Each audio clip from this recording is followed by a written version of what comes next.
یہ منہ اور مسور کی دال۔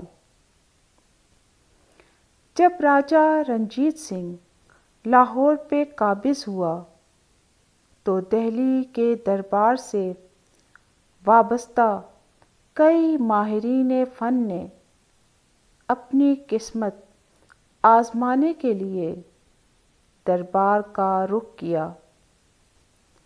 انہی اہل فن میں ایک باورچی بھی تھا جس کے کھانوں کی لذت دور دور تک مشہور تھی۔ اس کے ہاتھ کی بنی مسور کی دال جو ایک بار کھا لیتا ہمیشہ یاد رکھتا۔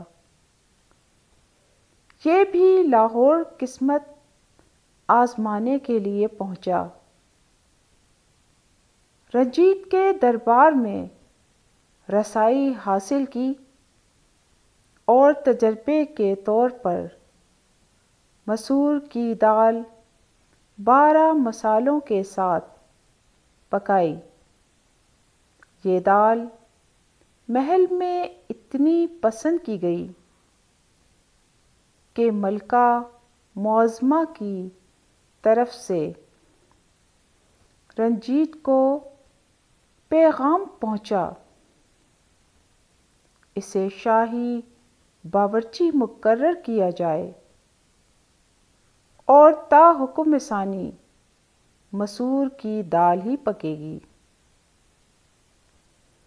مہینہ بھر تو دال کے چٹخارے رنجیت سنگھ نے لے لیے، مگر جب مہینے بعد باورچی خانے کا بل راجہ کو پیش کیا گیا تو وہ غصے سے لال پیلا ہو گیا۔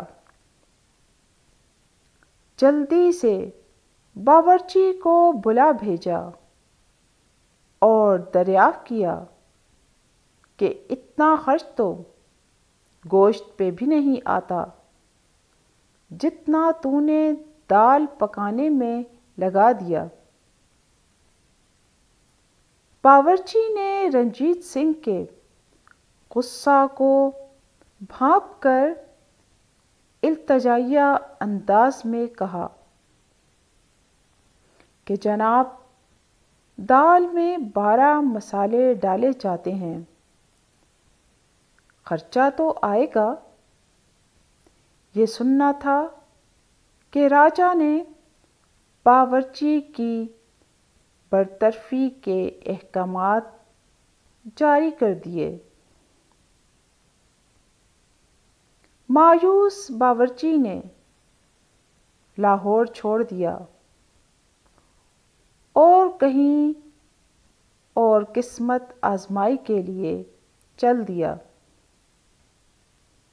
ادھر ملکہ کے سامنے وہی گھسے پٹے قسم کے کھانے آئے تو سخت احتجاج کیا اور باورچی کو واپس لانے تک بھوک ہڑتال پر بیٹھ گئیں۔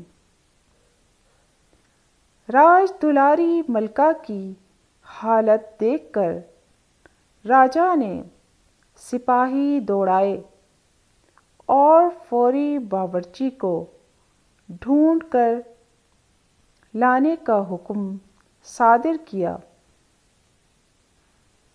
سیالکوٹ کے قریب باورچی کو سپاہیوں نے گھیر لیا اور دربار میں حاضری کا حکم شاہی سنایا۔